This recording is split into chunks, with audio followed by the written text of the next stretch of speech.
Hello दोस्तों। तो आज हम लोग यूनिट एंड मेजरमेंट्स का लेक्चर 2 अटेंड करेंगे और ये EMRS और DSSS के PGT फिजिक्स की क्लासेस चल रही हैं जो आने वाले एग्जाम्स के लिए अकॉर्डिंग टू सिलेबस हम लोग यहाँ पर पढ़ रहे हैं। आप हमारा ऐप भी प्ले स्टोर से डाउनलोड कर सकते हैं, एक्जियन एजुकेशन, जहाँ पे आपको वीडियो, टेस्ट सीरीज और भी बहुत कुछ यहाँ पर मिलने वाला है। तो सबसे पहले यहाँ पे क्लास 2 लेक्चर 2, ठीक है, यूनिट्स एंड मेजरमेंट्स। तो देखिए इसमें सबसे पहले हम लोग यहाँ पे पढ़ेंगे यूनिट ऑफ लेंथ। देखिए लेंथ की बहुत सारी यूनिट्स हैं, तो उनमें कुछ खास यूनिट जो इम्पोर्टेंट हैं उनको हम लोग यहाँ पर पढ़ने वाले हैं। जैसे कि एस्ट्रोनॉमिकल यूनिट। एस्ट्रोनॉमिकल यूनिट क्या होता है? The average distance between sun and earth. Average distance between sun and earth is called astronomical unit.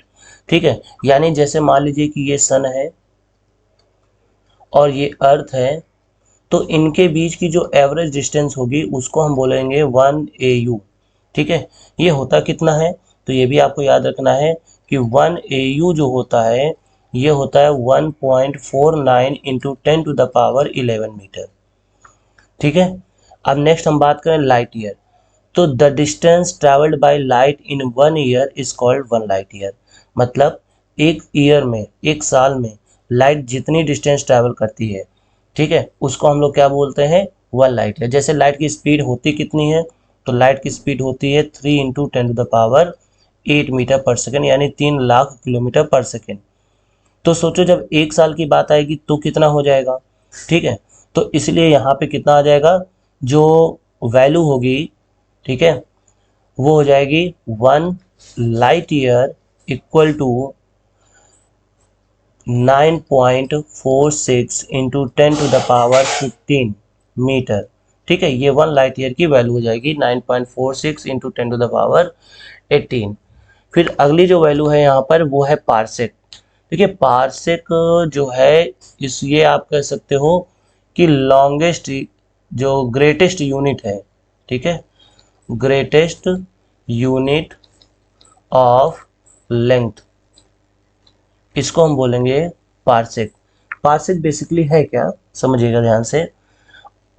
Parsec वो डिस्टेंस है जहां पर 1 AU का आर्क, 1 AU का आर्क किसी पॉइंट के साथ 1 सेकेंड का एंगल बनाता हो। मतलब ये 1 AU का आर्क जिस पॉइंट पर 1 सेकेंड का एंगल बनाएगा वो दूरी हो जाएगी 1 पार्सेक। पार्सेक का फुल फॉर्म जो होता है वो होता है पैरालैक्टिक सेकेंड। ये होता है पैरालैक्टिक सेकेंड। ये होता है पार्सेक का फुल फॉर्म। ठीक है, अब बात करते हैं पार्सेक में होते कितने हैं। तो 1 पार्सेक इक्वल टू 3.08 इंटू 10⁻16, ठीक है, इंटू 10⁻16 मीटर होते हैं। ठीक है, तो सबसे बड़ी यूनिट यहाँ पे क्या है? वो है पार्सेक। यहाँ पे अगर और हम बात करें तो नेक्स्ट जो है वो है some small other small units. तो अदर स्मॉल यूनिट्स में जैसे कि यहाँ पे सबसे पहले होता है माइक्रोन या माइक्रोमीटर, जिसमें होता है 10⁻⁻6 मीटर। ठीक है, उसके बाद 1 एंगस्ट्रॉम, जिसमें होते हैं 10⁻⁻10 मीटर। और भी जैसे 1 पिकोमीटर हो गया, तो ये हो गया 10⁻12 मीटर। और 1 फर्मी जो है वो है 10⁻15 मीटर। तो ये कुछ स्मॉलेस्ट यूनिट है जो सबसे ज़्यादा यूज होते हैं। माइक्रोमीटर का मतलब 10⁻6 metre, angstrom means 10⁻10 metre, picometre means 10⁻12 metre, और फर्मी ये हो जाएगा 10⁻15 मीटर।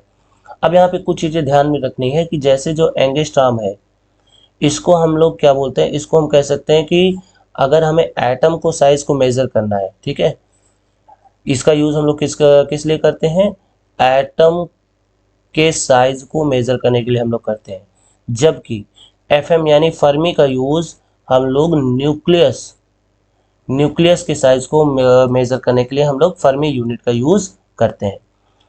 अब यहाँ पे बात करते हैं नेक्स्ट एक्यूरेसी एंड प्रिसीजन। अब ये क्या है समझिएगा, जैसे मान लीजिए कि हमने जी की वैल्यू जो होती है वो कितनी होती है 9.8, तो 9.8 अगर जी की वैल्यू है तो एक्यूरेसी का मतलब ये हुआ कि मान लो अगर हमने कोई प्रैक्टिकल किया और जी की वैल्यू प्रैक्टिकली निकाली, अब ये जो जी की वैल्यू हमने प्रैक्टिकली निकाली है ये एक्यूरेट की वैल्यू के यानी ट्रू वैल्यू के कितने करीब है, उसी चीज़ को बोला जाता है एक्यूरेसी। एग्जाम्पल के लिए मान लो 9.8 यहाँ पे है और हमने प्रैक्टिकली जो निकाला वो निकाला 9.79, किसी दूसरे ने निकाला 9 पॉइंट लेट्स से कि 07।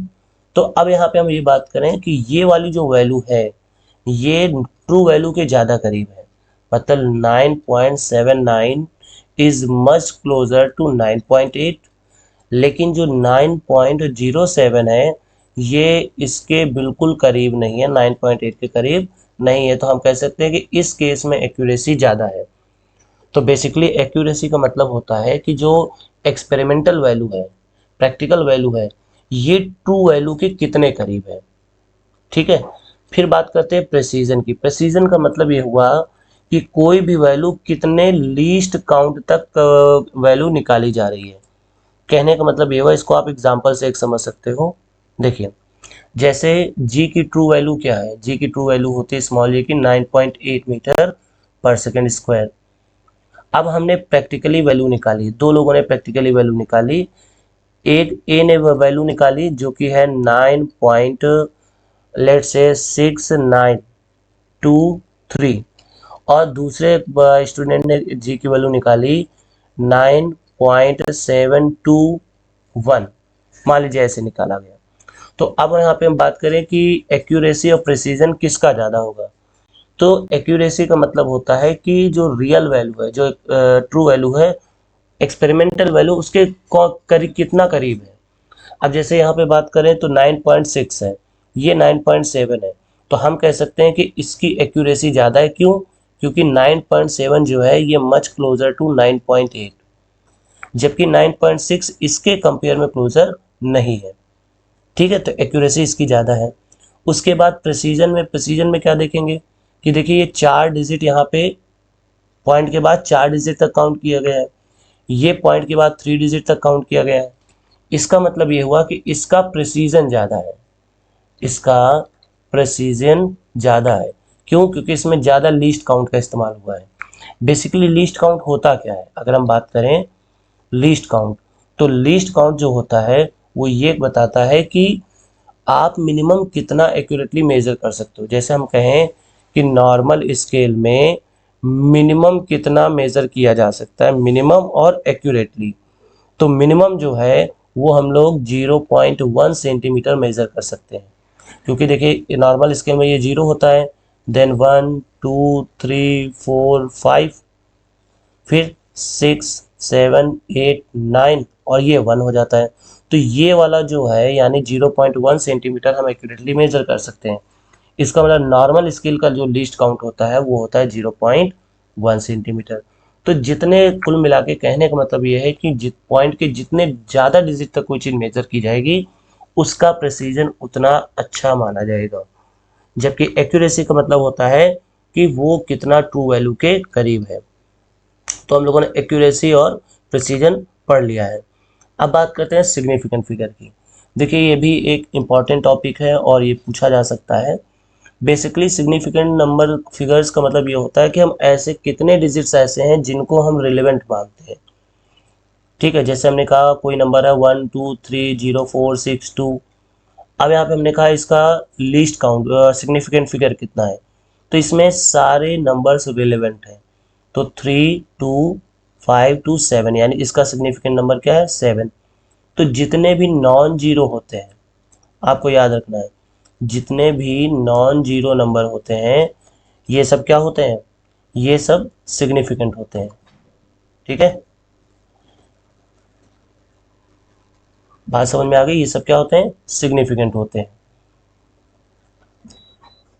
अब देखिए जैसे अभी हमने कहा कि जितने नॉन जीरो, वो नॉन जीरो का मतलब 1 से लेकर 9 तक, ये सभी के सभी क्या है, सिग्निफिकेंट है।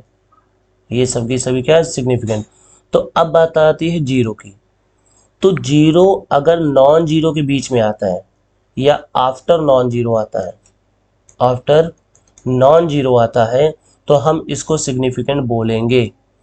ठीक है, जैसे एग्जांपल के लिए हमने कहा 125.30, तो ये वाला जो जीरो है ये नॉन जीरो के बाद में है, तो इसका मतलब 325, इसमें 5 क्या है, सिग्निफिकेंट फिगर है।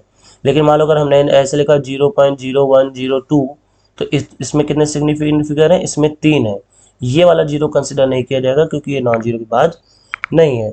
सो आई होप आपको ये वीडियो अच्छा लगा होगा। नेक्स्ट वीडियो में हम लोग इसकी प्रैक्टिस एक्सरसाइज करेंगे, और हमारा ऐप ज़रूर डाउनलोड कर लीजिएगा क्योंकि वहाँ पे आपको वीडियो क्लासेस, ठीक है, पीडीएफ और टेस्ट सीरीज़ मिलेगी ताकि आप अपने आप को टेस्ट भी कर सकें। सो मिलते हैं नेक्स्ट वीडियो में।